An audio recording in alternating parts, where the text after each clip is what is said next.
Yeah, no, I love what you guys are doing. It's been, I'm not gonna lie, it's really humbling when you said, "Hey Jeff, do you want to be on the podcast?" I'm like, I'm over here looking at you guys from the third person's view. Like these dudes are kicking ass. I can't wait to see their growth. Like, I mean, for a new podcast, right? Like relative to the podcast space, Hmm.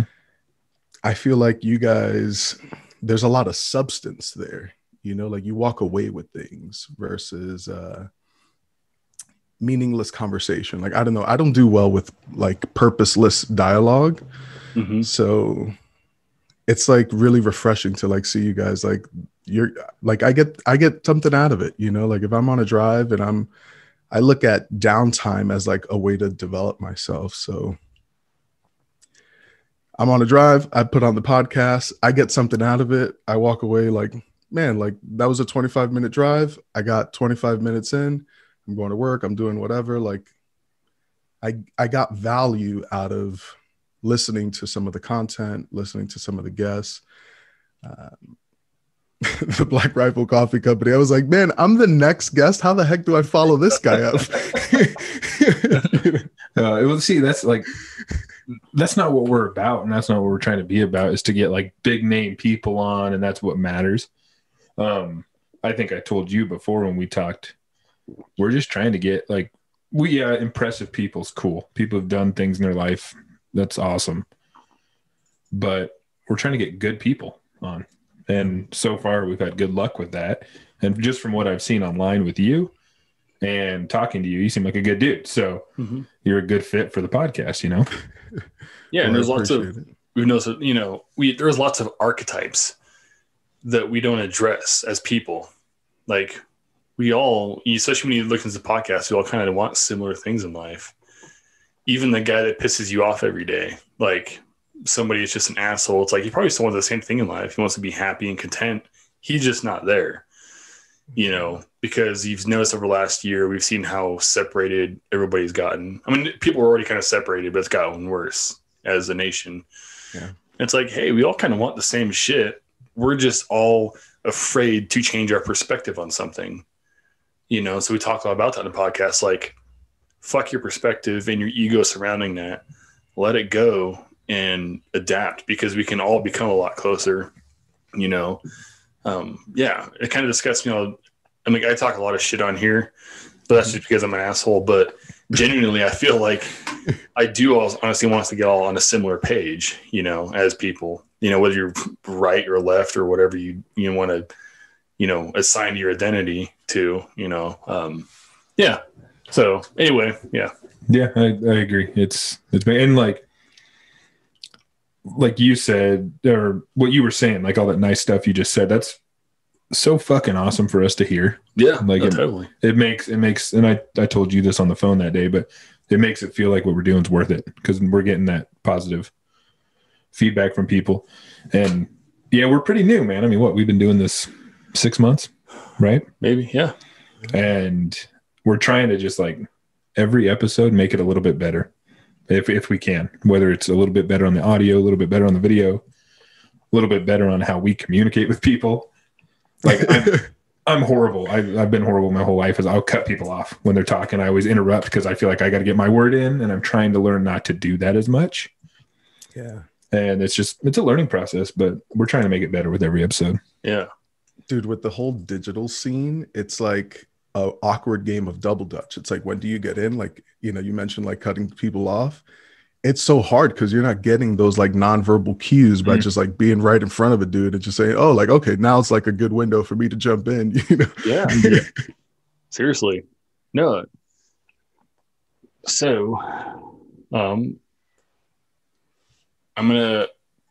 we'll start talking about VA stuff. Because I know you want to. Yeah, I know we kind of dive right into it, and then we can expand from there. So they're doing a lot of.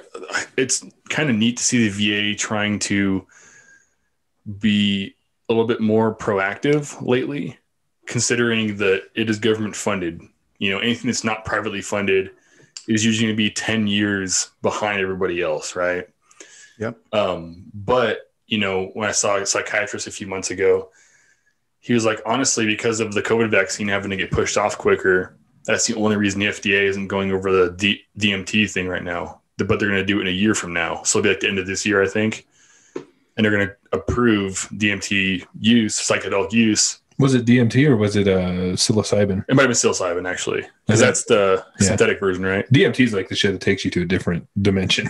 Right. So maybe it's psilocybin, but they're saying, you know, it has 60% higher effective rate than any psychotropic drugs, obviously, without the side effects. And they'll do 1 to 3 doses, most likely something like that. But I mean, we're looking at a year, and the VA is going to start implementing it.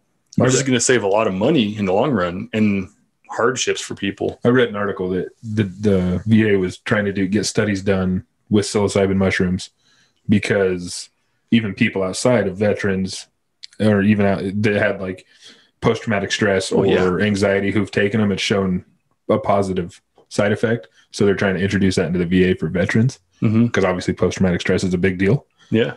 But I was reading an article about that like 2 weeks ago. Yeah, it's a big deal and one of the most taboo things in military culture, dude. Yeah. Like, is it as bad today as it was like say 10, 15 years ago when you were in? Like, is it still is looked down upon? So I got out in 2014. So I am, 6-7 years removed, whatever it is. Back when I was in, right? I was in 2010 through 2014. It was not cool. It was like, you say anything about that or anything that alludes to that, you will be in the freaking arms room cleaning weapons. Like, you're viewed as the weakest link, and in an environment where sometimes the worst in you makes you the best soldier, right? It's that hyper masculine environment. Like same thing, I was similar time. Like I was in from like January 2008 to January 2013, and I remember we talked about this on a couple of podcasts ago. Like if I had walked into the common area, when we get there like 5:30 in the morning, 5:50. It's like 5:50 because And if I like walked in and was like, "Hey, what's up, guys? Good morning," I'd be like, "Who the fuck are you?" Like you just don't talk like that. You show up and you're like, "What's up, bitches?" You're brooding. You don't come in and like smile because they'll see you as weak. Like, well, I'm not gonna go with that guy. He's weak. You just like, "Oh, hey, how's it going?" Like you can't have that personality. Actually, will you, Jeff, tell us like what branch you were in, all that good stuff? Because I mean, our listeners would probably like to know. Yeah. So I was in the Army from 2010 through 2014. I was in the military police regiment. So everything law enforcement, area security, detainee operations. We kind of did not too much detainee operations. Most of our stuff was law and order, area security, convoy security. But I deployed to pretty much train, they call it the Afghan National Civil Order Police. We'll just loosely call it Afghanistan's SWAT team. And loosely is a key word because whenever, as Americans or as Western society, when we think SWAT, we automatically get a vision based off of what we've seen on TV or what we've seen like at our local departments. It's not that cool, guy. It's not that high speed. Like, it's you're building up a force and you're trying to train them so that at the very micro level, like you just give them enough so that they're able to do a job with at least some type of confidence. But, there's other elements that you have to teach them, a lot of organizational skills, a lot of like how to not mismanage funds, like how to have accountability of your personnel, like sometimes I think we take that for granted just in the Western world, because we're all, hey, dude, I'll see you at 9:00. And you're like, all right, I'll see you at 9. You say, hey, I'll see you at 9:00. And it's like, if it's God's will, we'll be there at 9. And we're like, bullshit. You better put an alarm, dude. You better be there at 9. Inshallah. Yeah, exactly. But no, like a lot of people were salty about it. But if you're looking through it through a clear lens, Iraq and Afghanistan are both beautiful places. Like stunning. And Afghanistan sells a lot of its beauty, because we're mainly fighting out of remote areas, right? But Iraq, I mean, just got ravaged. I mean, their cities, everything, their infrastructure just took a shit. So you deployed to both OIF and OEF? Yeah, both. Yeah. What was like I only went to Afghanistan. I did 12 months over there. So my unit, when I got there, like out of basic training, you know, Private Hernandez doesn't even know how to tie his boots yet kind of guy. These guys were just coming back from Iraq. They were so dysfunctional, you know, like I was seeing all the things that I see now, just like in the mental health world. Those were the guys that were my battle buddies, my team leaders, my squad leaders, etc. What did that look like in comparison to Afghanistan? Because I know Afghanistan, I thought it was one of the most beautiful places I've ever seen. Yeah, no, Iraq's the same. I mean, you have, I don't know, just like this weird landscape, you know, the trees, the bushes, everything's different. I mean, I'm talking about trivial things, but they all mean something, you know, looking at just like these canvas, like brown canvas looking rolling, you know, foothills and, you know, palm trees and what are those palm groves, walking through palm groves, little villages with kids running around, just like Afghanistan. Like you had these kids running around, kicking an old, like something that resembles a soccer ball in an empty ditch or something. And that's their life. But it's simple, but they look at someone happy and are making the best of it. Right. And it's that simplicity in a beautiful place with nice sunsets and sunrises and a very clear view of the stars at night. Right. And you take yourself away from America where you don't have any of that. Nothing is simple here, at least not for most of us live in cities. And it's not simple. We don't have that at night. We don't have a lot of what they have, but we have more, right? It's a different culture. And I thought they were both beautiful places, you know, like, yeah, we can be like salty fuckers, but yeah, it smells like shit. Yeah. Just because they don't have a lot of the same sewer systems we do doesn't mean they're pieces of shit. That's right. The same mentality that fucked the Native Americans over when Columbus came over. Like, yes, these people will be easy to enslave because they're trying to give us stuff. And because we're in the name of Catholicism and we rule the fucking world. So they're not sentient beings because they're not Catholics, right? Like, yeah. That's a lot of how we view them because of our indoctrination through our culture and our military. You know, You can't kill what you can't hate. You know, it's really hard to unless you're a psychopath. You have to hate what you're there to kill. And anyway, back to the point. Yeah, they are both beautiful places. I think equally in their own right. Well, I remember at my job, there was a guy that I trained and he was from Iraq and he had lived here for like 6 years, I think.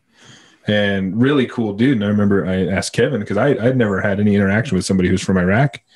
I'd never sat down and talked with somebody who's Muslim for any time that I knew of. And he was a really fucking cool dude. And it opened my eyes a little bit because I had no exposure to anybody like him before.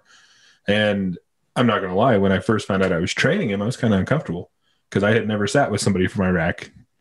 And I was judging him right away. And we got in that truck together and we drove around all day and we had a bunch of shit in common. We liked some of the same music. We both wanted our families to be healthy and happy. And we got along and we hit it off. And about halfway through the day, I'm like, dude, I got to apologize to you right now. I was judging you before we ever got in this truck. Yeah. And he starts laughing. He's like, I was judging you too. And I'm like, what? And he's like, you don't look like the type of guy who would like a type of guy like me. And we hit it off. We became buddies. So anyways, what I was getting to was my perspective, because I was never in the military or over in the Middle East. I would think that guys like you guys who were there, who fought people from there, would not like them. That'd be my perspective, right? After I became buddies with that guy, I asked Kevin, I was like, dude, I told him about the guy and it kind of blew me away. Kevin's like, oh yeah. He's like, Iraqi people are very sweet people. He's like, most of them are sweet people. And I remember you telling me like they would feed us and most of them didn't want to fucking kill you. You know, there was the ones that did, but I would have had that perspective that you guys would like fucking hate them. Yeah. I mean, if say we had a dictator running our country, but our country was very organized, which Iraq was, right? And someone other country came in to free us, but killed a lot of civilians and children because they're a little hasty and did things that piss us off. They don't have a whole lot to do. Some of the young kids over there, you know, so the equivalent, give some poor, broke, disgruntled 16-year-olds in America in shitty environments a little bit of money and some guns, and they're going to do the same fucking thing. We can't hate a whole race of people because of their influences. We do the exact same things here. You know, I take it kids in gangs. Here's a fucking gun. Here's some money. Don't let anybody fuck with you. It's the same thing they do. It's how they promote. You're doing this for Allah. There's invaders in here in our land. Here's a gun. Yeah. Here's some food. Fight with us. You know, we'll take care of you if you take care of us. You can't hate on someone. You can hate them because your friend died and they did it, but that's cause and effect, and it's sad and it sucks. You know, it all sucks when that kind of stuff happens, and we become so emotional. We're like, yeah, see, fuck all Muslims. You know, fuck everybody. You know. But really, they're in a situation, we're in a situation, and we're on opposing sides, and that's what it is. Well, that's like with that dude I was just talking about. Shout out to O'Day if he's ever listening. O'Day. I think he moved to Europe, I think. Oh, shit. Because his family was over there. But he kind of explained to me how he was raised in the Muslim religion. I knew nothing. I still don't know anything about Muslim religion, but he explained to me that he was raised to treat people with respect, love your family. I mean, a lot of the same shit that we all want. And it just opened my eyes to him. And actually his cousin still works for our company. Okay. And now if I see him, I have no thoughts about him other than that's probably a cool dude, just because O'Day showed me, and I had no exposure to anybody like him ever. So it was cool. We kind of tangent there, but yeah, they're good about, like, I remember, full disclosure, I am not the guy that goes to church every Sunday. I'm not the guy that you'll see, you know, anything hyper religious, but I did have a Bible on me when I was deployed.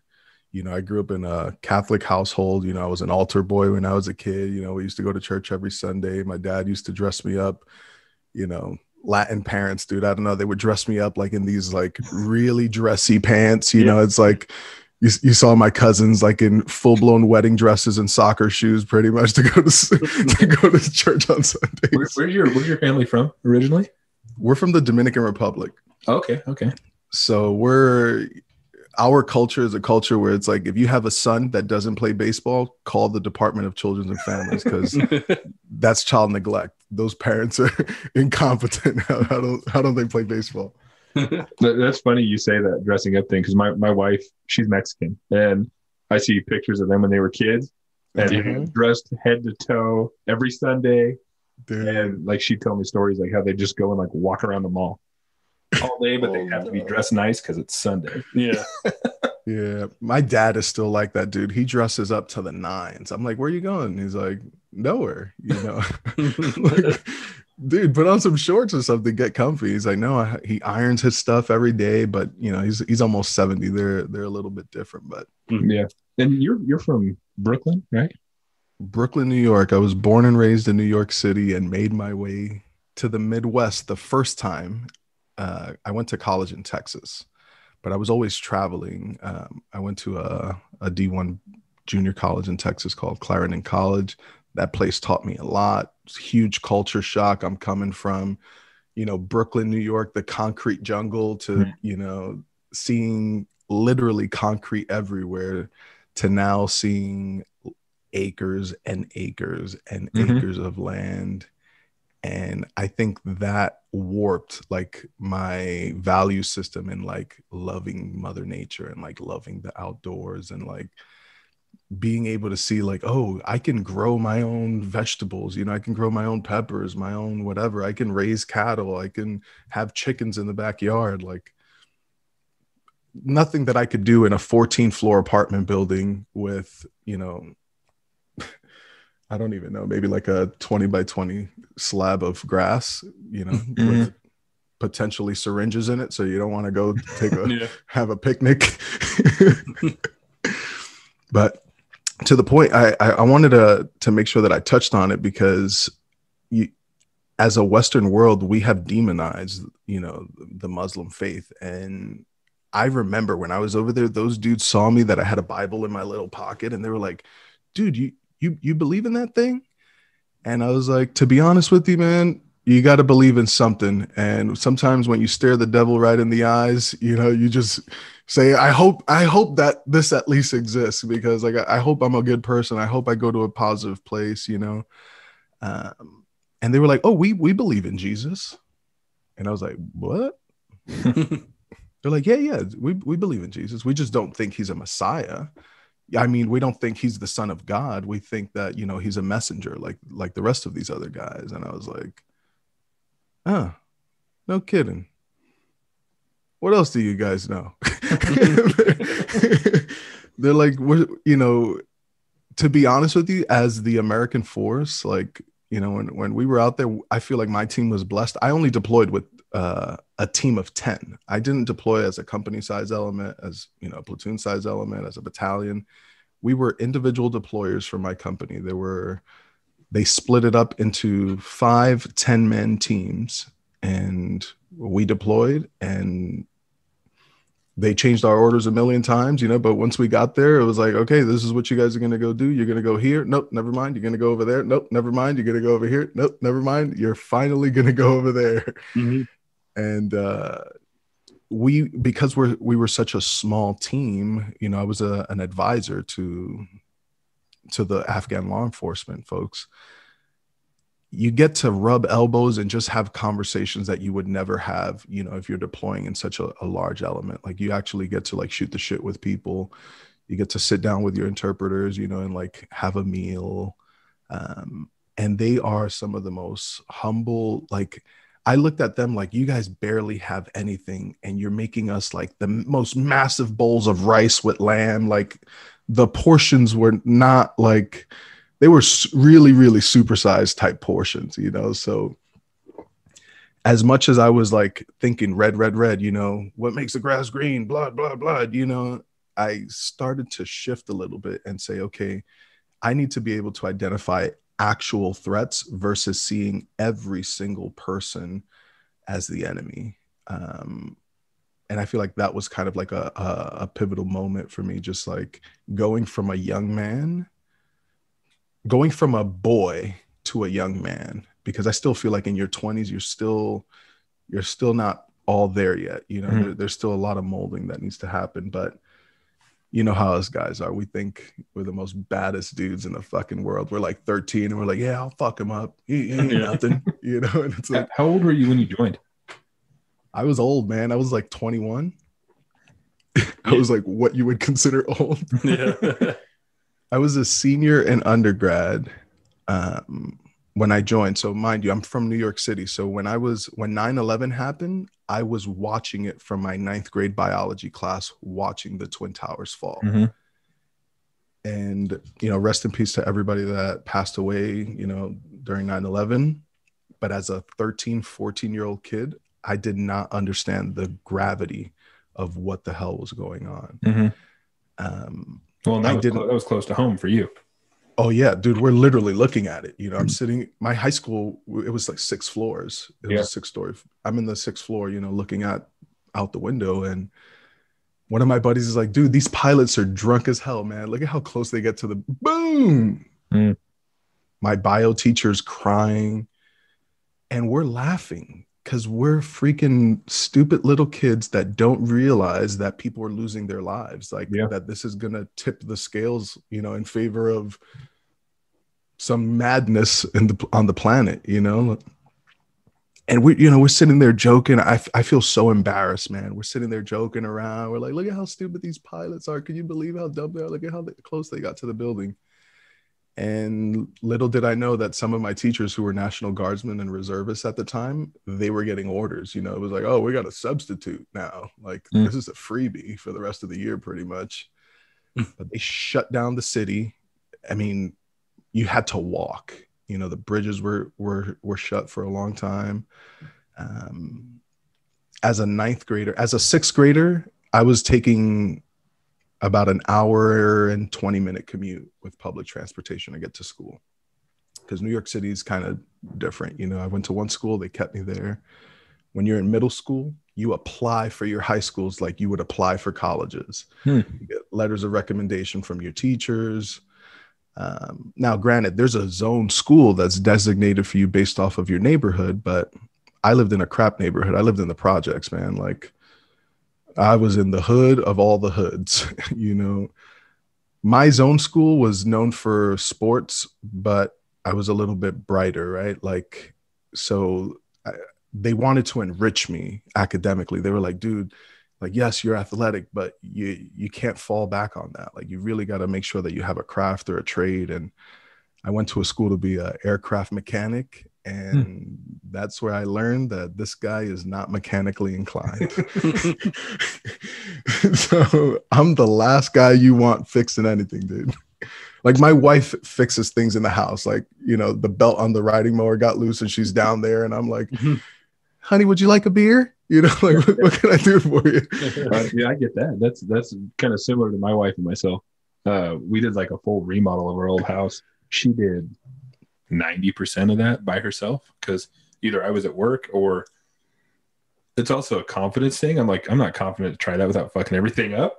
And she's like, boom, I'm going to tackle this and get it done. Yeah, she's like, get the fuck out of the way. Yep. Get out of here. Yeah, and she does fucking awesome with that stuff. So I want to ask you something I have not asked, I don't think, any of our guests. We've had so many veterans on. What made you want to join the military? So 2000, the recession was rough in New York, man. Like, I'm sitting there as a senior in college in the #1 criminal justice school in the nation, John Jay College for Criminal Justice. At that time, I don't know what it is now. No internship, no job perspectives, no one having a conversation with me like about my career development or, you know, helping me connect dots, like the things that you would expect as a senior in undergrad. It wasn't happening, Jack. And I felt indebted to this country. You know, like I looked at the situation like, you know what? My parents came here from another country. I'm looking at the people around me, my friend groups.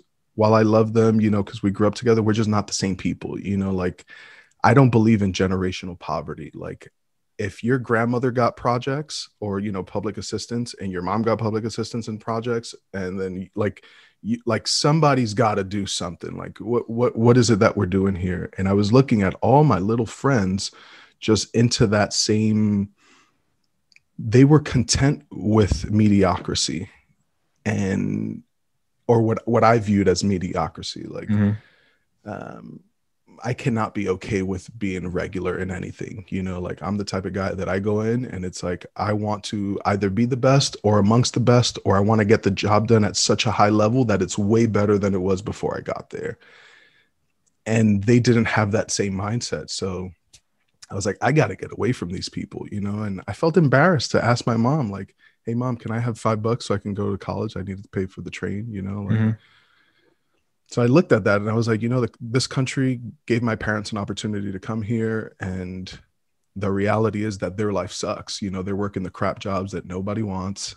So if I don't do something about it, because I was given every opportunity imaginable, you know, I think as an American, you have the world at your fingertips. You know, you can access things if you put energy toward in that direction. You know, if you're just complacent, like just waiting for something to happen, you're not going to get shit. And I feel like this country will make sure that you don't get shit if you're just kind of just waiting there, which I'm okay with, because it's like, I love it's called self-actualization, right? Like meeting your maximum potential. Like, I love that. It drives me. And I view like every single person, like, how can we maximize your potential? How can we get you to that like pinnacle of whoever you are?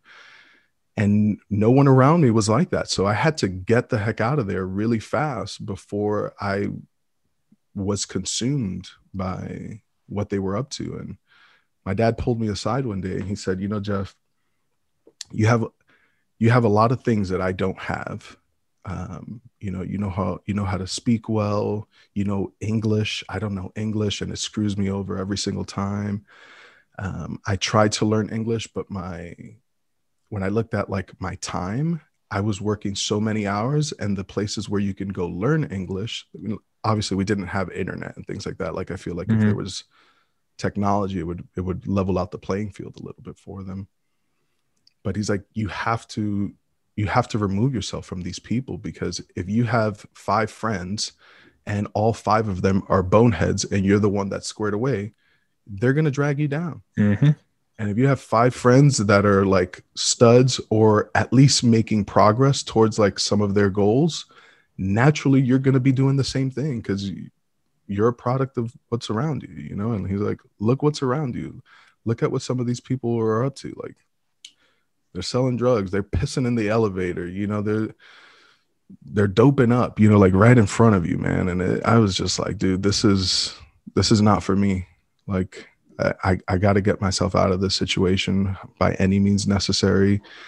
And the only way that I saw at the time was saying, I will be the sacrificial lamb for my family. If something happens to me, then you guys will be taken care of. But this country has given me this opportunity. I have to go fight for it. Like, I got to use my 10 fingers, 10 toes. Like, what's up? Let's see what I'm really made out of. Like, I went to the Marine recruiter first because I thought they had the most badass uniform. I was like, dude, those things look sweet. You saw those guys with their little dress uniforms? Mm-hmm.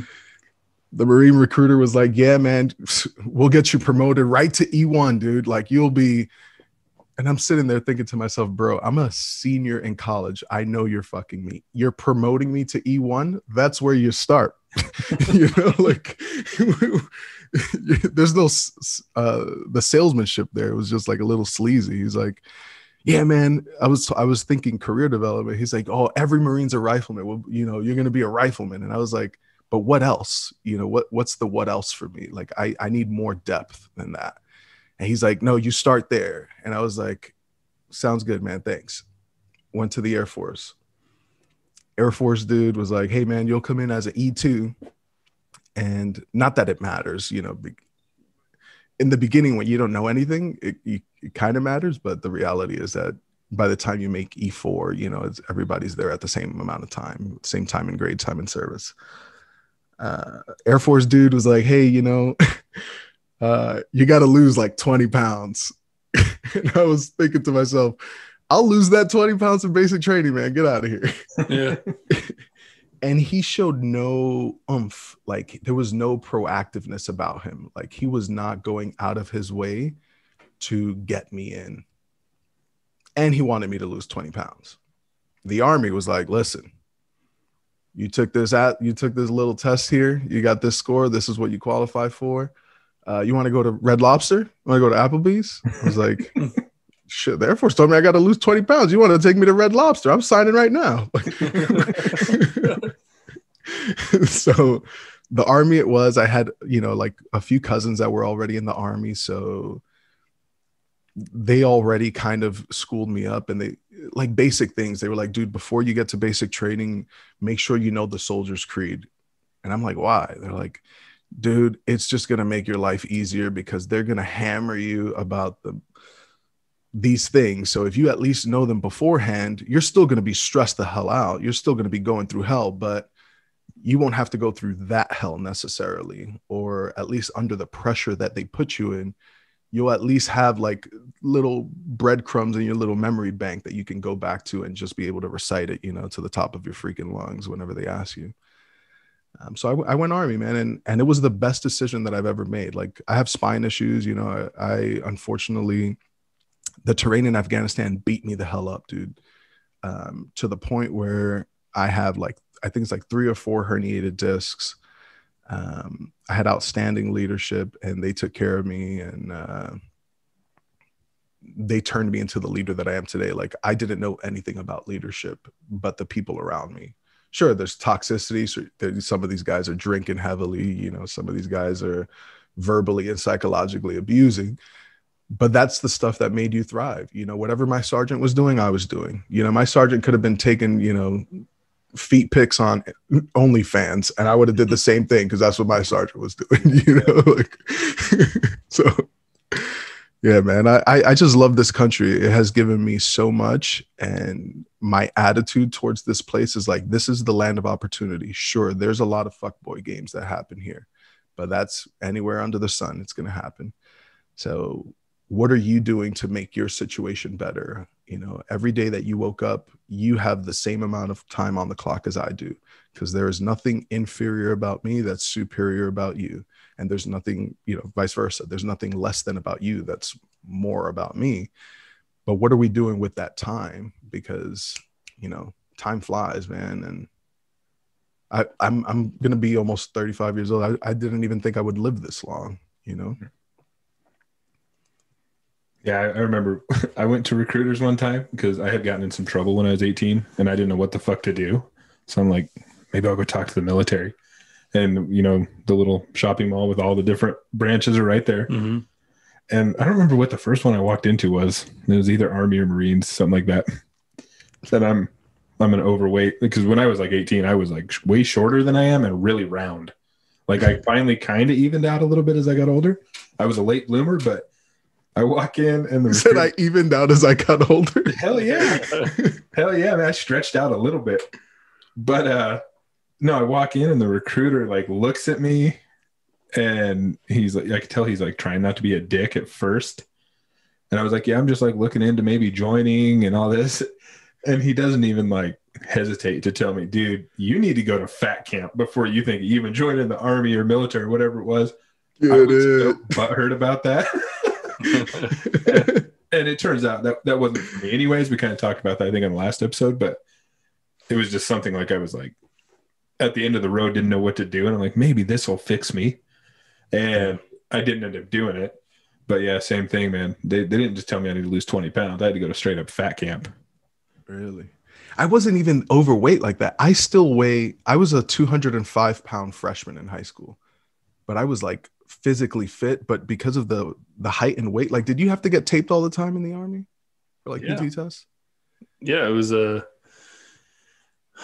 tape test is bullshit anyway, because I numerous times came in at 0% body fat, so I was dead.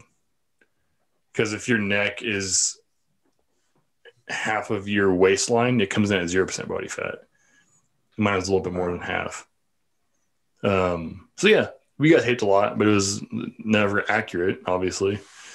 So that's why you got the body of a Greek god. Not anymore. I'm a little voluptuous right now. Like, I'll take my shirt off in a second. You can play with my titties. Give me a second. Keep talking. Yeah. Keep talking while I get undressed. No, Kevin's always been like one of those guys who is like blessed with good genetics, and when he works out, and like he could probably like go on a strict diet for a week and work out, and he'd have a fucking 6-pack. And I'm on the wine diet right now, though. I'm eating a lot. The wine, yeah, drinking wine, caps off, dude. Dude, yeah, I've been bumping my carbs up too on purpose, but I'm trying to see if that helps. Yeah, hormones. Carbs is a problem, man. Sometimes I realize. See, I've always done good on the low carb to no carb diets. But I realize that I think part of that is they're not sustainable, depending on what your activity level is. So I think you need to vary that, even just week by week or day by day. Have a minimal carb day, a medium, and a high, or just stick consistently with more, so that your hormones are balanced. You can cut carbs out and lose weight really quickly, but there's going to be a point where your body adjusts to that, then it plateaus. And then without putting any more muscle on, you start putting on fat. You're losing muscle in your shoulders and you're putting on fat in your love handles. Got to bump your carbs back up again. You got to kind of repeat that cycle. Unless you're literally working out 3 times a day, every day, then you're trying to outwork a mediocre or fairly mild diet, right?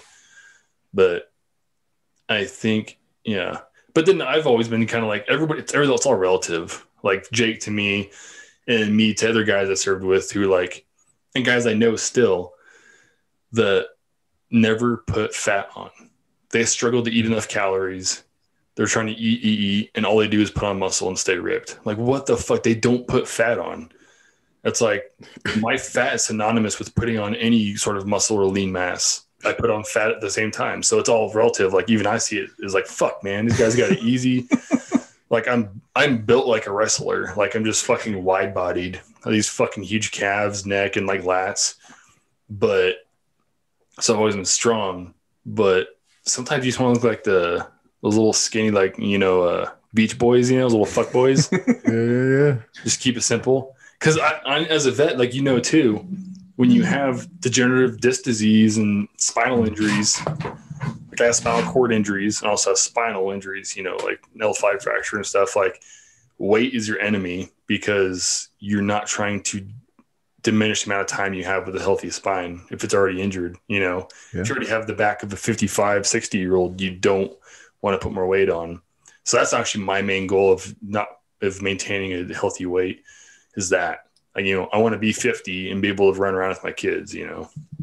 Well, I remember too, like in high school, you were like in like our first years of high school, you were super skinny. Mm-hmm. You were like a really small, slender guy.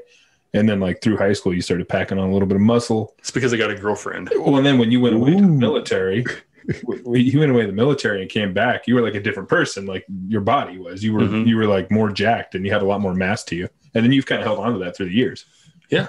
It's just, I have a lot of mass to me. It's just not the right kind. Dude, it's like you're a sex machine and the battery to power that sex machine is just right here. Yeah. No, that's something like, man, that white chocolate mass, dude. That's something, and once again, we've talked about this on here, but it's something I've struggled with my whole life is like health and fitness. My biggest problem is my diet. It's being raised the way I was raised. I was raised like super poor. And of course, yeah, these are all excuses, but I think some of them are valid. Yeah, they're valid. Like being raised like pretty poor, the food around was what they could afford. My parents could afford, and they didn't know what was healthy and what was not healthy. And then of course I didn't know. Nobody was teaching me that way. And like I see Kevin with his kids and he's teaching them the proper way to eat, you know, because you know, and I'm more educated now than I was when I was a kid. So I try to teach my kids the same thing. It doesn't mean I'm also not a shitbag. I got them Pac-Man donuts yesterday. Well, see, I think it's important, even food, for kids to enjoy things. No, they need to enjoy things. That way they do things in moderation. Yes. That includes because if they're in the habit of binging, they're going to be binge drinkers as well.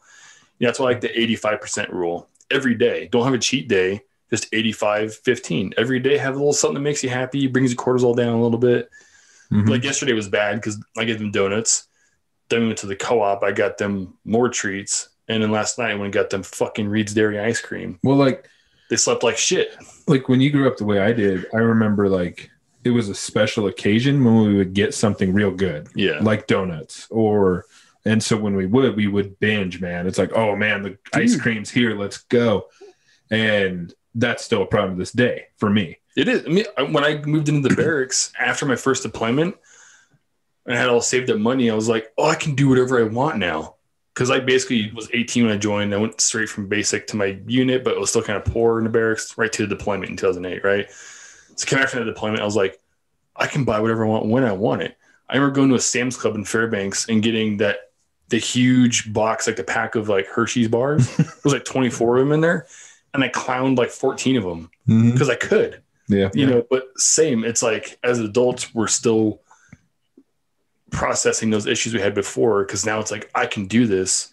It's just like people who are like, oh, now I have money, I'm going to buy 4 yellow jet skis with flames on them. Well, not to that extent, but for us it's with food. Like, well, see, I do that with food and with money, but not to that extent. Like if I get like a little bit of extra money, I'm like, oh man, I need to buy something I want now because that money's not going to be around. Even though I'm way better off financially than my parents ever were. But that's still, it's the fucked up shit in my brain. And it's like when there's good food around, like somebody goes and gets donuts, man, I'm going to eat as many of those as I can now because they're not going to be here when I get back. And that's a bad way to look at it. Yeah, no, seriously. I'm aware of it, but it doesn't stop me. In the same way. But I think it goes down the way people are raised. That's why bigger is not better. Because when you get that half-gallon thing of ice cream, it's like, well, I don't want to have to eat this today and tomorrow. Can't I just finish it all tonight? Yeah. Like you like, what if it's not there tomorrow? Mm-hmm. Like you have to eat the whole thing. So it's like, if I eat it all now, I won't eat bad tomorrow. Oh God! But then you get another one tomorrow. Well, speaking of diet, you're a vegan, aren't you? Plant-based gang. Whoop, whoop. The butt of all jokes at every barbecue. Go ahead, send it. No, but like I'm always curious when somebody has like a certain way they do a thing, whether it's diet or whatever, like what's the reasoning behind you being vegan? So I literally thought I went vegan while I was deployed, right? Like I just started seeing, because I was hitting the gym like crazy and I was like, man, let me put half a slice of cheese on this. I'm going to be vegan, cause I was at that, we went to a base that had like computers and things like that. And I went on there and I was on the computer and I was like searching diets. Little did I know that, like, I didn't know what the heck vegan was, my LT, she was like, that's not considered vegan, Hernandez. Like, that has cheese, that's dairy. And I was like, oh shit, so what's it called? And she's like, probably like vegetarian or something, but it's definitely not vegan. And she's like, you need to be careful because, the vegan crews, they'll come after you. They'll crucify you, The internet's a strange place. But I started changing my diet when I started seeing that I wasn't hitting my fitness goals because of the things that I was consuming or the lack thereof. So I started adjusting, came back, I wasn't vegan, I was just doing, a lot of chicken. I was never a huge steak guy, but I really liked chicken. And then I felt like I had to take a proactive approach in the reduction of inflammation in like my body as a system, because I had a lot of inflammation and I still have a lot of inflammation along my spine, along my discs. And I couldn't ignore the reality that there was dialogue, like there were people talking about, like plant-based things. And I remember I was talking to my wife, I was like, all right, I'm having a miserable experience and I don't like talking about stuff like this because you view me as your knight in shining armor. So I don't want to be too vulnerable. I always want to be vulnerable with you because I love you. You're my spouse. You're my teammate in this thing called life, but I don't want to give you too much, but I just, I have to give you a lot right now, and I'm going through hell. I thought the right answer was to take the pills that the VA was prescribing me. I was like 270 something pounds, which from where I was like 210. My normal, right now I'm probably 220. I'm usually like, my sweet spot is like 215, 212. And I got to like 270, 275. And I was having a hard time breathing, like while walking, like things that were once effortless became a problem. And my spine was hurting more and more and more. Like the times that I couldn't feel my left leg was just increasing and increasing. Like my days were becoming more and more miserable. So I said, I'm going to stop taking the pills that the VA gave me. And she's like, you sure about that? Just like, tell me how you feel. I'll connect you. And I was like, okay, maybe I'll just stay with the medications that they're giving me, but maybe I'll change my diet. And that's when I started first. So as soon as I stopped eating meats, dairies, things started to get a little bit better, but I still had like mental fog, and that was from the medications they were giving me. I felt like I was living the world kind of in third person, versus feeling everything. Like I was just numb. I was a zombie, dude. I was miserable. And luckily I had a friend who pretty much saved my life, man. He rolled a joint and gave it to me. And I come from a family where that is like a no-go,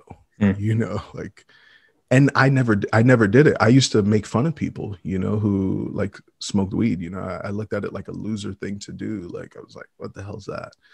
So this guy told me, he's like, look, Jeff, I'm used to seeing you like a fucking machine and you look miserable and you look worthless. Like, he beat me up, like with words, he's like, you are not the Jeff that I knew. And whatever you have turned into, you got to adjust fire. And it's not going to sound nice, but I'm telling you, because I genuinely love you and I genuinely give a shit about you, dude. Like, stop taking the pills the VA gave you. Like, look at what you've turned into. Try this and call me. I didn't try it. I left it in my garage. It was like the driest, You ever see a cigar that's been out of a humidor for like months? By the time I got to it, it was like that. And I'm sitting there. I can't get up from the toilet. I'm so embarrassed. I can't feel my legs. And I'm like, at that time I was in my 20s, right? I'm in grad school. I'm walking around with a cane every day. Like, that's my existence at this point. This is how I'm navigating the world. I said, you know what? let me take this leap of faith, like what's the worst that can happen? Like you've seen tons of people that have smoked, and everything that you were brainwashed with as a kid, oh, you'll go crazy, or oh, you'll become a loser, or reefer madness. Oh, dude, I bought into it, man. Like, I don't know. I think most of us did. But I'm seeing these people that are super successful, right? Like in occupations that are way more prestigious than mine, like these guys are working for, well, I'm not going to blow up any spots, but these guys are doing major things in the sciences. They're doing major things in business. They're doing major things in education. They're doing major things in mental health. And I admire them, and I'm sitting here thinking to myself, Jeff, you have grown up with this worldview that people that engage in this type of activity are dumb, are losers. But here you are around people that for a fact engage in this, and you get inspired by them. So somehow, some way, you received false information. Like if you inspire me, like I always humble myself. Like I'm always like, I'll bow down and kneel to greatness. Like I love what you're doing. Like you're amazing. Like I always affirm, people around me. And once I saw that, I tried it, dude. I could feel my legs. One puff, I could feel my legs like nothing. And I was just like, I'm in.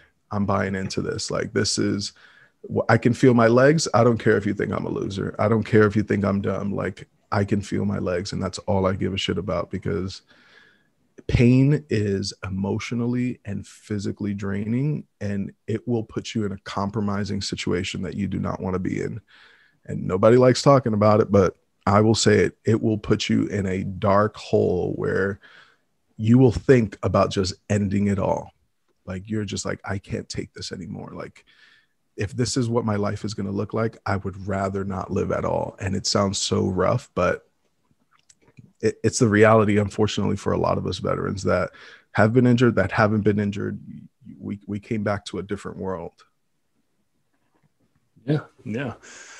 Well, and your quality of life goes down, you get erectile dysfunction or just have no libido. So it's like your intimacy and your passion go down. You're more irritable, right? So the people around you just don't want to be around you. And then so it's just a big, cause and effect. What meds did the VA have you on? Dude, I have no idea. The list was so long that you ever see like they're like pill containers that they have like Monday, whatever. I used to have them back in the days, when I was taking my supplements, my liver stuff, my my testosterone, whatever. But I had like 8 different pills a day. It was like anti-inflammatory, pain medications, anxiety medications. What else? There was a thing for headaches, right? So I bumped my head on a 50 cal. And I've been, I get like these little headaches. And this was something, that I never thought, but TBIs and PTSD, they have a lot of symptoms that mirror one another. So you really got to get tunnel vision to make sure that you're seeing the right folks for the right care. And I neglected my care for so long because I just didn't want to. I'm going to highlight the word neglect because it is neglect if you're not taking a proactive approach and like having real dialogue with professionals, about what you're feeling and what you're experiencing. My mindset is, even though I'm a civilian, I'm still Sergeant Jeff Hernandez. Like I'm still a go-getter. I'm still a hard charger. Like fuck pain every day. Like, yes, I can't feel it. I can't feel my leg. I'm still getting up. I still got places to go. I still got things to do. I still have goals and aspirations and achievements. So I kind of like, I suit myself up, I look at myself in the mirror and I just like suit myself up to like conquer the day. And I took the whole list of them, and I remember it was like Lexapro was one of them. Zoloft was one of them. It was like definitely like Percocets, there's so many of them, man. They're chemistry projects. Like I have such a negative lens towards any of that. And probably for the rest of my life, like I refuse to take the medications. Well, Kevin's had a lot of battles with different medications. Yeah. Yeah. No. Well, even for me, it was finding out. Like I don't smoke weed, but because the last few times I tried it, gave me panic attacks. Which is probably because I was using the wrong stuff at the wrong dosage.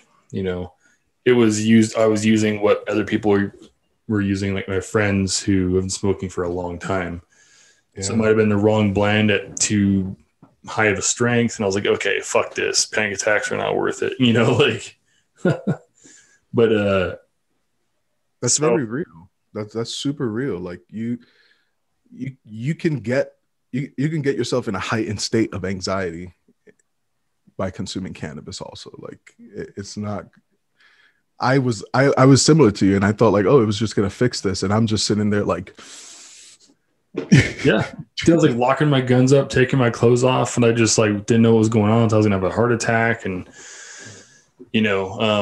but yeah, like I just have to find something that is mellow and is, whatever it's indica or sativa, whatever, got to find the right shit. I obviously don't need uppers, but, it'd be better than, cause the route I'm on right now, take a low dose of like SSRI and a half a dose of Clomid for testosterone. Yeah. But then that drove my estrogen up too high. So I was just gaining weight. So it's funny. I was increasing testosterone, which is synonymous with less body fat, and I was getting fatter. Like, oh yeah, you might need estrogen blockers as well. So I'm still waiting on that. Like, along with the whole wine in my diet, it's not looking good. I still think we just need to go straight, go across the border, get some supplements, some anabolic steroids. I'll shoot you in the cheek, you shoot me in the cheek, and we get jacked. Just get jacked. Dude, you'll do the needle and I'll hold the cheek for you to make sure that you get it right. Yeah. Pull my butt apart for me. No, like, dude, my roommate in the barracks, rest his soul, he's not with us anymore. He was the coolest dude, Anthony Gonzalez. He had Sustanon and he was taking it and he was just eating macaroni and cheese and drinking every night. He just looked great. He's like, God, this shit must really work. So he stuck me one night and I didn't really feel my ass twitch too bad because I know if it twitches, it can like tear some muscle fibers or whatever. Because he stuck it in my butt. But don't say that again. Dude, my ass got rock hard for like 3 days, and I was trying to figure out if I could go off post and go see somebody if they were going to report me. Shit. And the day I was going to go, finally, it started getting a little softer because I couldn't sit down in my truck. Like I had to call in and be like, "Yeah, I can't make it. I've got the flu or something." I go see the medics. I was like, "Yeah, sure, why not?" But I never did. Because fuck, I couldn't sit down, couldn't do anything because my ass is hurting so bad. And then the day I was going to go, just finally go to it in the ER, it started getting soft. I was like, oh, thank God. So I don't know what the fuck happened. If that shit was made in some bathtub in Brazil, it worked for Anthony, but it did not. It fucked my ass up, dude. And that's what happens when you let another dude stick it in your butt. Yep, exactly. That was the only time I've ever tried anything. But like with Kevin, man, we've been friends for a long, long time, and I've seen him go through ups and downs after the military, especially. And it seems like this past year you've gotten into a better place mentally. We were actually talking about that right before we started this podcast with each other. Yeah, and that could have been because the SSRI is giving me that space, right, between the reaction. You can respond versus reacting. And maybe give that space. You're not irritable. And maybe getting with testosterone up has helped with that, obviously, as well. If you're low testosterone, you're going to be irritable, tired, fatigued, cloudy in your brain. So you're not going to really be present for people. Granted, I could have used marijuana and not done an SSRI and had the same effects, right? Yeah. Well, like I said, when we were talking prior to this podcast, I think a big part of you being more mentally stable is because you're more likely to talk about shit. Mm-hmm. You didn't used to be that way. I mean, I've known you, we've been friends since we were little kids. yeah, we drifted apart. But even when we started getting close again, it was rare you would talk about any issues you were having in your life. And then over this past year, I've noticed you talk about it. And I think that's for anybody, veteran or not. If you talk about shit that's going on, it makes you feel better. Right. If you get it out there. I know me, I like to talk shit over because you get it done. And I think it's a good way to heal things, no matter how big or small the issue. The more you are open with people, the more those people can possibly help you. And I've seen that with other friends of mine that are veterans as well who have post-traumatic stress. It's bad. And it seems like if you're more open and you're more open to accept somebody's help, the better off you're going to be. And I could be wrong there, but that's what it seems like, Yeah, no, totally.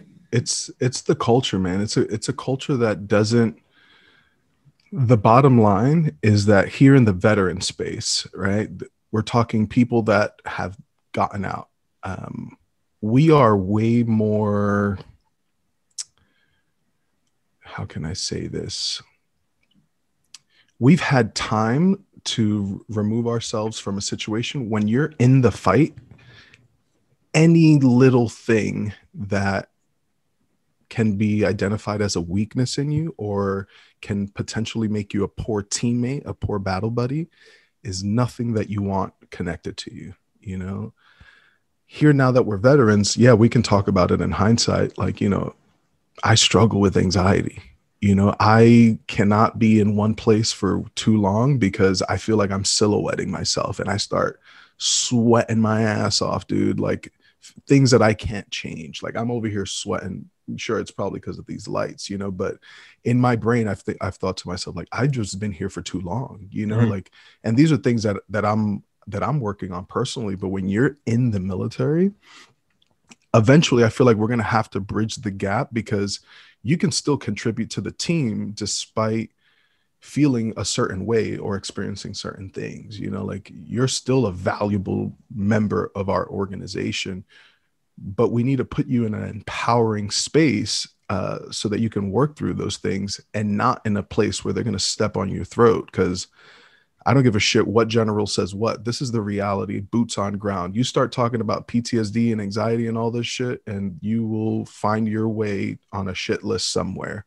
You know, it may not be from the commander. It may not be at the battalion level because you don't even see those people. You know, you're dealing with the team, your team, whoever's around you day to day, your squad leader, your platoon leader.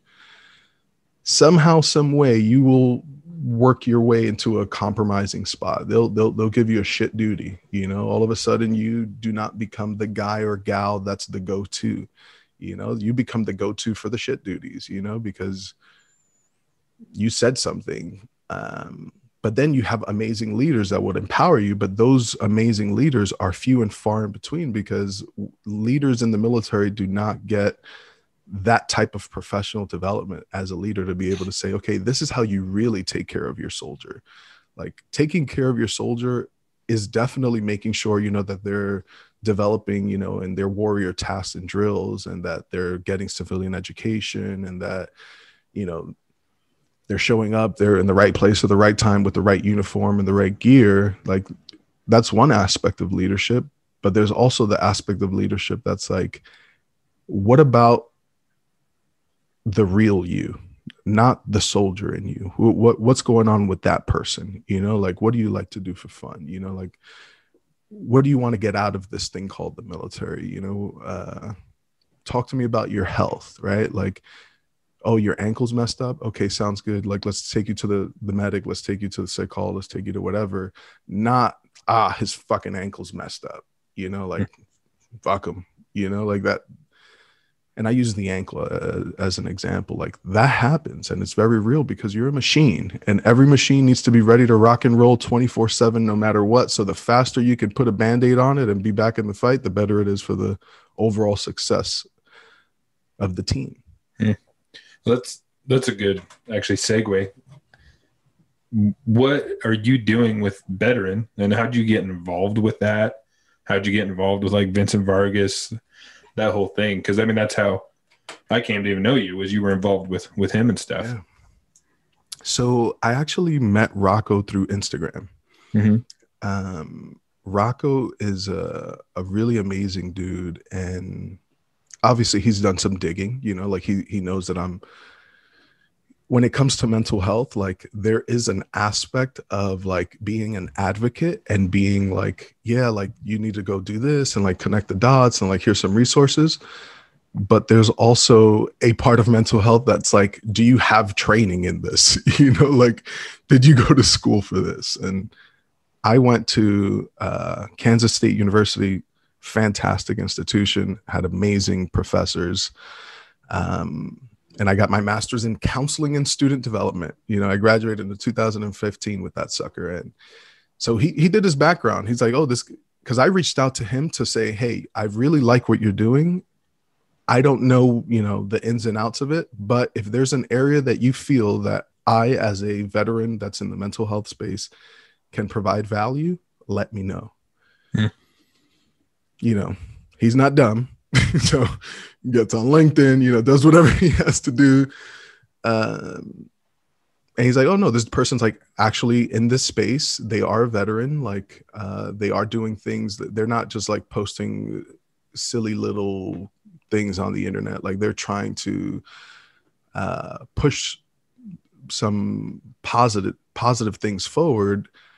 This is somebody that I can co-sign and kind of bring them on board. So I'm just working on building veteran programs. You know, there's a side of veteran that's like, you know, the business side, right? Those are where the TVs are, not the TVs, the T-shirts, the giveaways, right? They're trying to get a brand new, you know, F-150 all decked out to somebody, you know, trying to, there's a part of like getting donations, right? Because building a veteran transition center is expensive. I bet. It's a lot of money. And how else can you do it? Like, you know, these are questions that I challenge myself with every day. It's like, what compels people to give in a time where people need so much?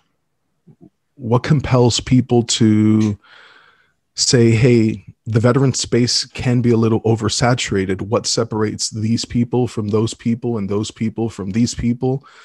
Because at the end of the day, we're all veterans, but it depends on where you're at in the progress, right? Like if you're cranking stuff out, like you're really taking this stuff seriously, you could have one follower and I will fuck with you like 150%. I don't care about your one follower. I just know that you're putting a lot of energy towards this and you want to see it happen. So I'm going to support whatever you're doing, you know, like, but there are some folks, this is a reality. It's like, they'll say one thing one day and then the next day it's like the complete opposite, but they're a part of our community. You know, we still love them and we give them shit about it, but you have to take, if we're talking about doing something to the highest standards, then this is a very serious deal to build something of this magnitude, you know? So we have to make sure that we're connecting the right dots, but also working with people that think this is a priority. Because some folks, unfortunately, they're just like, fuck it, just go to the VA, it's free. And it's like, dude, that mindset, like you have no idea what the actual experience is of veterans dealing with the Department of Veteran Affairs. Like there are some crazy horror stories. Sure, there's some facilities and programs that are just better run and they're more efficient, but it's an organization that has become ineffective. And quite frankly, I don't think it was ever designed in a way that would help the veteran transition successfully, because they didn't even have elements to that. Like, I don't know what was your transition like? I know mine sucked. I got like 4 days of like, hey, this is a resume writing class and you apply here for jobs and we'll see you later. Thank you for your service. I got hooked up with the Wounded Warrior Advocate. They had one like in the office in the VA. And so I went and visited her. And she was like, yeah, lots of cool events. They're all in like Colorado and Utah. They're not here. I'm like, cool, I'm not traveling to go fucking fishing with a bunch of faggots. That's what I said to her. And that's not how I feel now. Sorry. I was like putting myself in the headspace. Like that's what I when I got out, it was sorry. Let's put some context there. No, don't apologize, because this is for the politically correct American. This is not politically correct. This is toxic. This is how we communicate, and every culture, every tribe communicates in certain ways, and our tribe communicates like this. We say, kicking babies in the head. We say, the most outlandish things, but this is part of our community. And yeah, and, but when I did get out, I was super just like on edge, and like it's me versus everybody else, super short with everybody. Like I was like, just get the fuck away from me kind of attitude, But so I said that because I was like looking at the brochure and I was like, oh, Major so-and-so out there were in his fly fishing pants, like little bio on him, like did one tour in Iraq in 2009 as a something, like cool. So he's probably Wounded Warrior Project and he's never seen combat. So I was like, this guy's a faggot. That's what I said. I was like, I'm not doing this. I'm not doing any of these. I'm not traveling with these people. But she did help me because she did. The one thing that she did was like, the CRSC, that was called Combat. Yeah. CRSC. Yeah. She went with the CRSC. So yeah, if you're wounded in combat, you're entitled to something called the CRSC. Like, oh, interesting. Okay. So that was it. Other than that, there was no like, oh, hey, you should go to school, or, here's a class for writing resumes. There was none of that. It was just I got directed towards her, and then we had one conversation, and then I was just on my own after that. And then I also didn't want to be on any meds anymore. I basically cold turkeyed everything, including Copenhagen, right before I drove down here from Alaska. So I just was like, I'm not going to take anything. And because that's just me, like going 100% everything I do, but it wasn't healthy at the same time. I probably could have transitioned better and put myself in a safer place had I stayed on some of the meds, maybe gradually. Yeah. Yeah. But to me, it was like my processing this is getting busy, getting right after something, which I did, into the business, the CrossFit gym and everything. Like just put my head somewhere and focus on something and obsess over it. And, so that was my transition was all kind of self-driven and maybe not the most healthy. But yeah. I'm super passionate about that transition piece. Because I don't know if you guys can hear my dogs. I think my wife just got home. I thought that was here. My friends, right? Like my battle buddies, my battle buddy system, they view me in a very unique way, right? So there's the part of they view me like, damn, dude, like you're successful as fuck, man. Like we were privates together, fucking picking our noses, throwing baby wipes at each other, doing the stupidest things, to somebody that has achieved so much academic success and none of us fucking even knew you as that guy, and then there's another group that thinks like, oh, you don't know what this is like because you went to college and all that shit. Like, cause you did all that like fancy stuff, like I'm not about that, so like you don't really know what it's like. And it's like, the reason why I took a counseling program is because I was trying to fix myself, because I refused to talk to anybody about anything. My wife is a therapist, I refused to talk to her about things, and she was connecting me with some of her peers because she knows, and I remember when she was in grad school, like she was like, oh, Jeff, I think that's called an irrational thought. This is a potential stuck point for you. And I was like, don't fucking treat me like one of your clients. Yeah. Like, send me. Yeah. Patronize me. She was, in the kindness of her heart, she was like identifying an issue, just like she was making a spot check, just like I would make a spot check on anybody. She's like, Jeff, I see you. And what was like one of my things? I refuse to let anybody get close to me so that I don't get hurt again. Right. That's a stuck point that I have. And you have to work through those. Like I am so for anything mental health because I just saw the value in it. Like, you know, Jake and I were talking about Boston. I literally went to a 2-week intensive. I mean, you're there from 8 o'clock in the morning to like sometimes 7:30 at night, all day getting all types of group therapies, all types of counseling, individual, cognitive. They had something called Resilient Warrior. We did DBT, dialectical, you know, behavioral, whatever. We did cognitive processing theory groups. Like this was the best thing that I've ever done. And I didn't want to share it with the world initially because, you know, there's only so much that I want to give the internet. But if I don't talk about it, at least this is how I feel, and this is the encouragement that I get. As somebody as a mental health professional with PTSD that literally still grieves my old body on a daily basis, if I don't talk about it, then who the fuck is? It should be my responsibility to say something. It should be my responsibility to say, you know what? This is real. I know that it feels super uncomfortable. I know that it is not the most popular thing to talk about.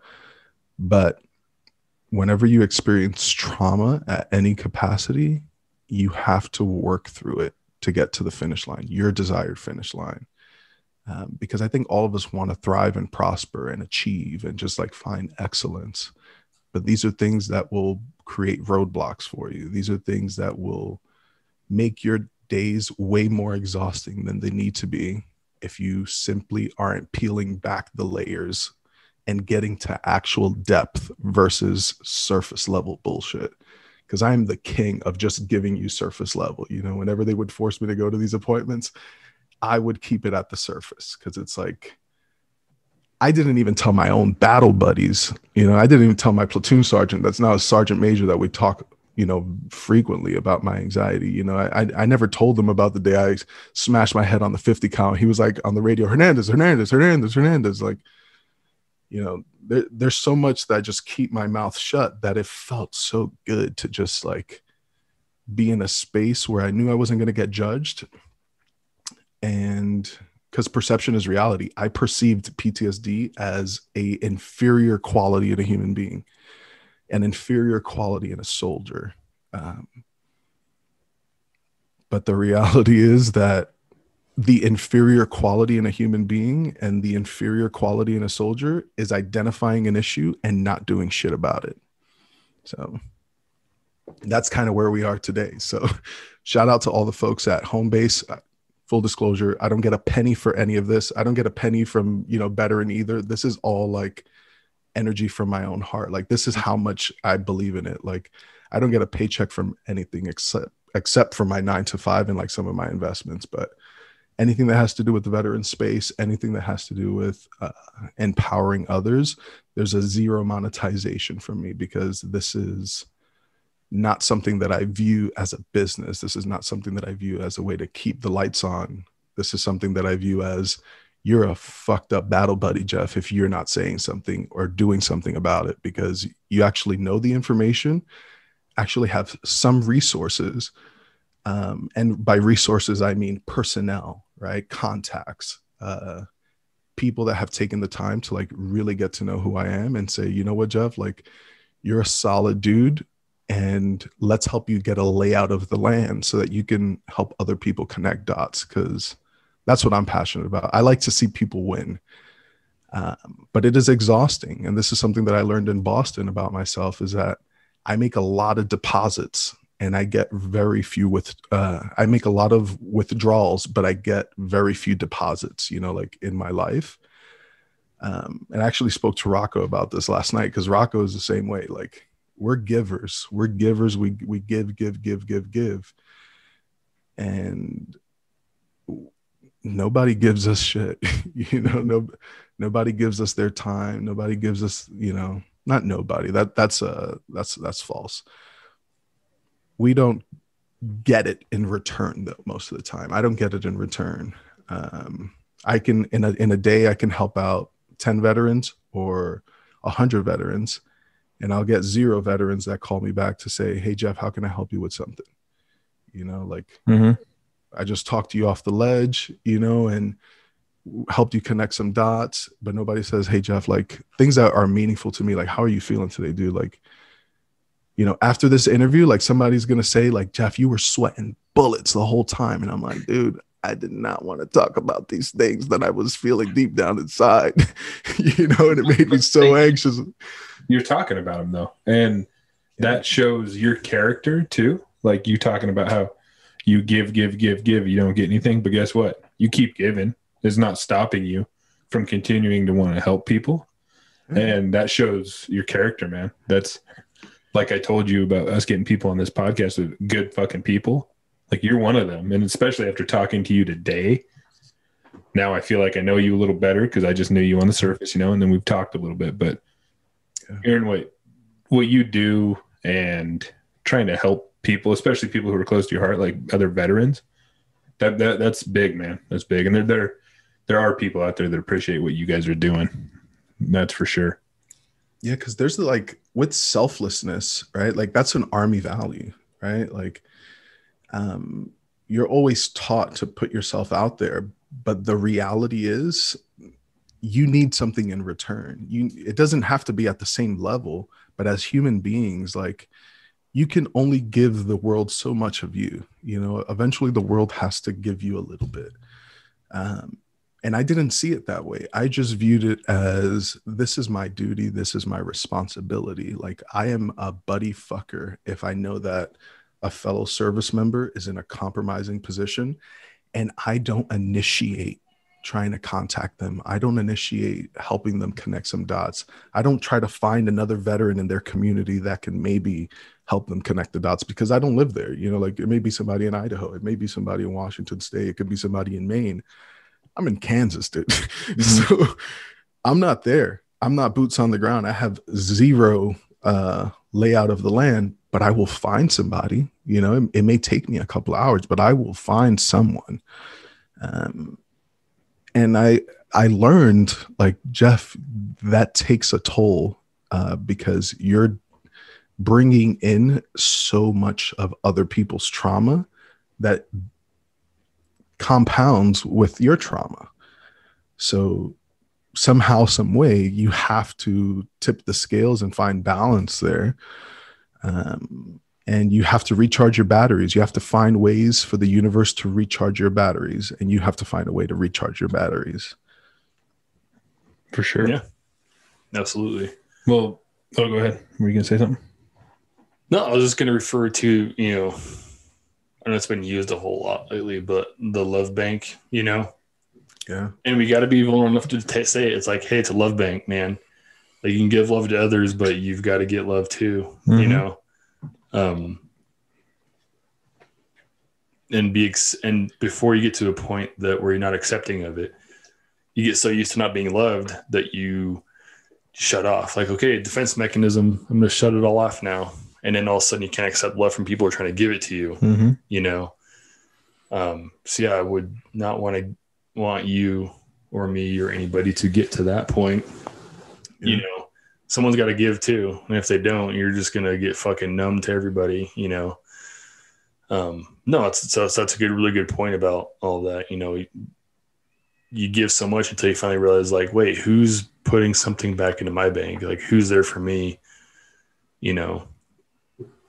And in what capacity? Is it a loved one? Is it a family member, like my wife, a family member? Is it just a close friend? You know, is it another veteran? You know, is it someone I served with? Like, because they're all have their own weight in that capacity, you know? Well, that's why I think it's important too. Like you said, the friend thing. I don't have a lot of really close friends. I have a lot of acquaintances, tons of them, but real close friends, it's pretty small. And I try to show them that I fucking love them, and I'll tell them, like, dude, I tell Kevin I love him all the time. And I offered him a shoulder rub the other day with Lou, but he never accepted it. But I think it's important to show your friends that you care about them and that you love them and you appreciate them. And that's something Kevin has gotten better at too over this past year, like we were talking about earlier. He reciprocates that, you know.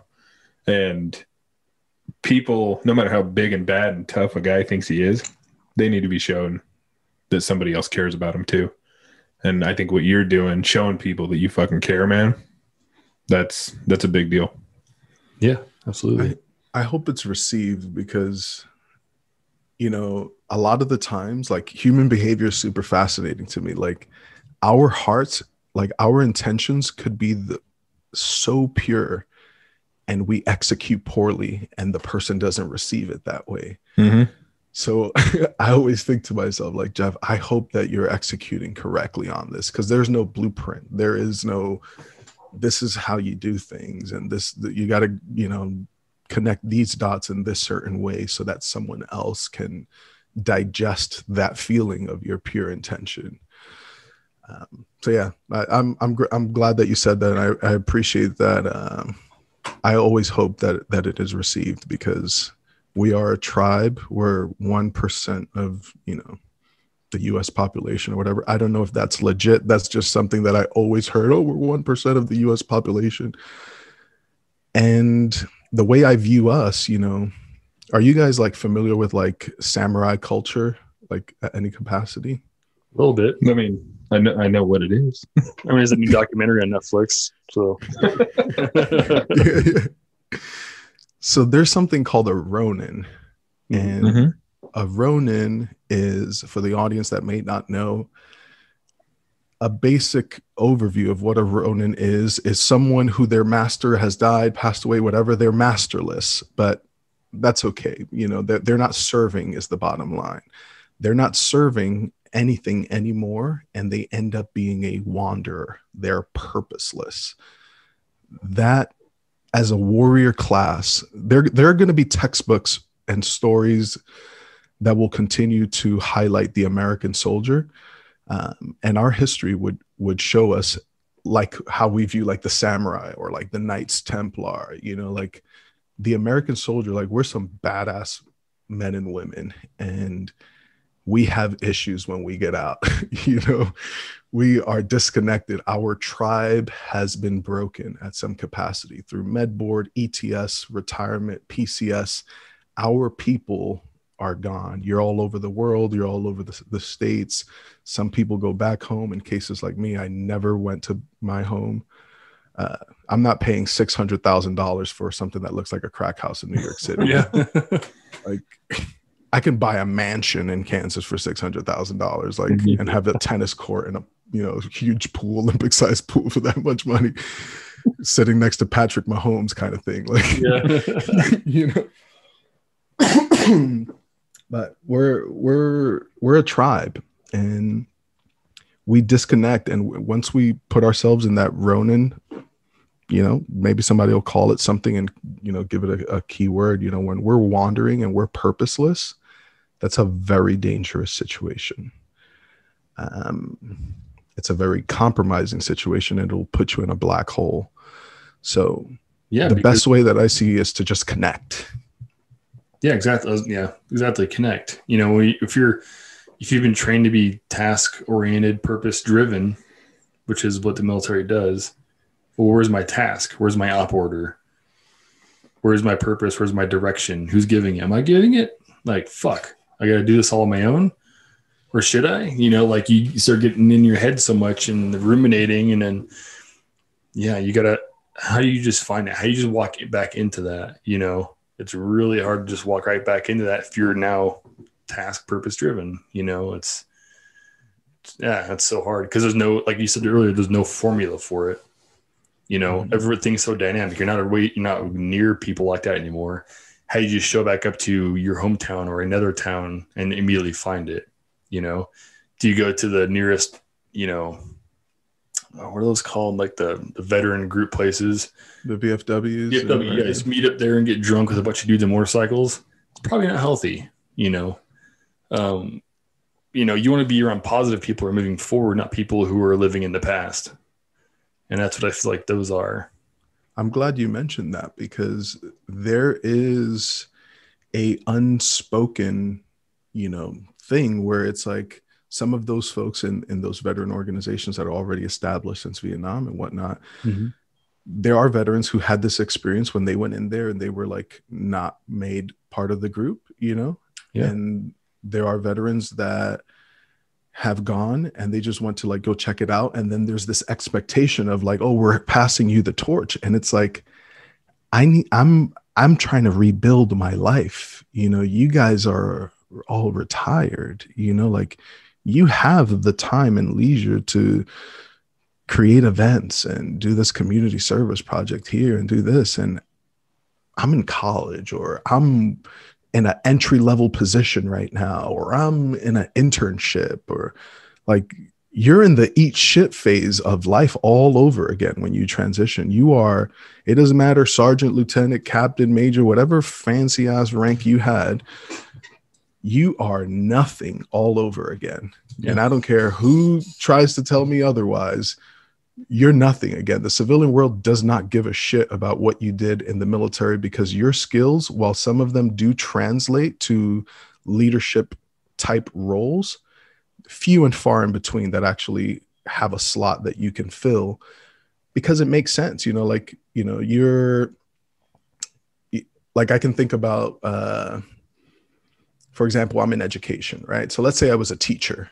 And guess what? In the military, not only did I teach combatives, I taught weapons, I taught all sorts of activities. I even led PT, you know, like those are areas where you're an instructor, right?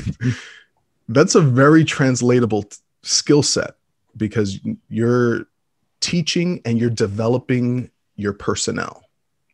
Super valuable. But when you get out of the military, you've already, most of the time, you've put yourself in a leadership role. So there's the perception of, oh, I'm going to go into a leadership role there. And they're like, fuck no, you're going to start licking stamps in the mailroom, Buttercup. Yeah.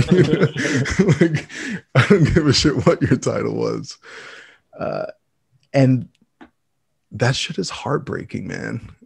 When you've busted your butt and have learned so much and have propelled yourself within a career, to then not start at the equivalent, or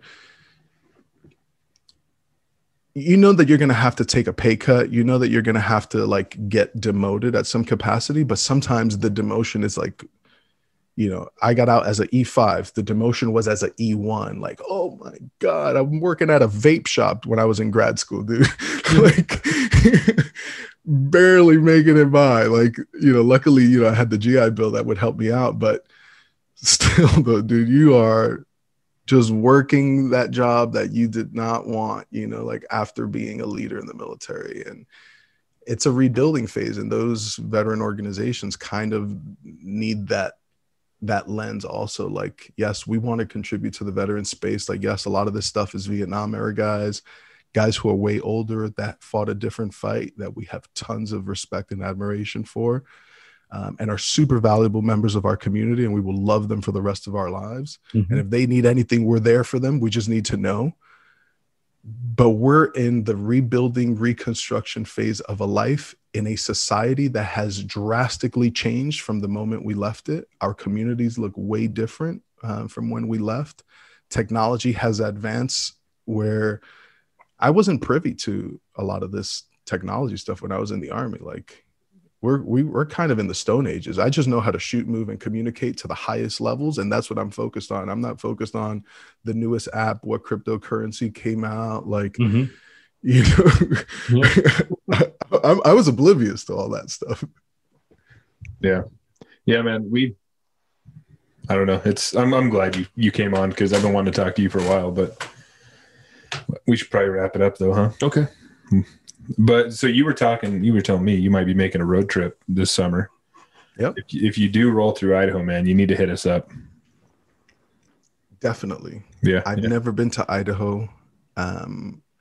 My plan is to go to Washington State and see a buddy of mine. Mm-hmm. And from Kansas to Washington State, you gotta cross through Idaho. You sure do. You sure do. I mean, we're down at the lower half, but you might have to make a little detour and come through. We can do this in person. Yeah, that's okay. I would feel like a fucked up friend if I passed by your neck of the woods and didn't at least initiate, Yeah, for sure. And Like, I thought you loved me. And I mean, Idaho is pretty ugly and it's horrible, and people should not move here. It's just you don't even want to live here. But if you're in the neighborhood, you might as well swing by and we can sit down and do this in person, man. Yeah. Especially if you're coming from like a place like California and things like that. The quality of life there in Idaho wouldn't be. No, they don't like it here, man. Every California that moves here hates it and they move back. But anyways, we have a shit ton of veterans that listen to this podcast. So if they want to find you, man, if you're up for that, where can they find you? So Instagram, The Real Shampoo For You. Shampoo, why shampoo? You're bald as hell.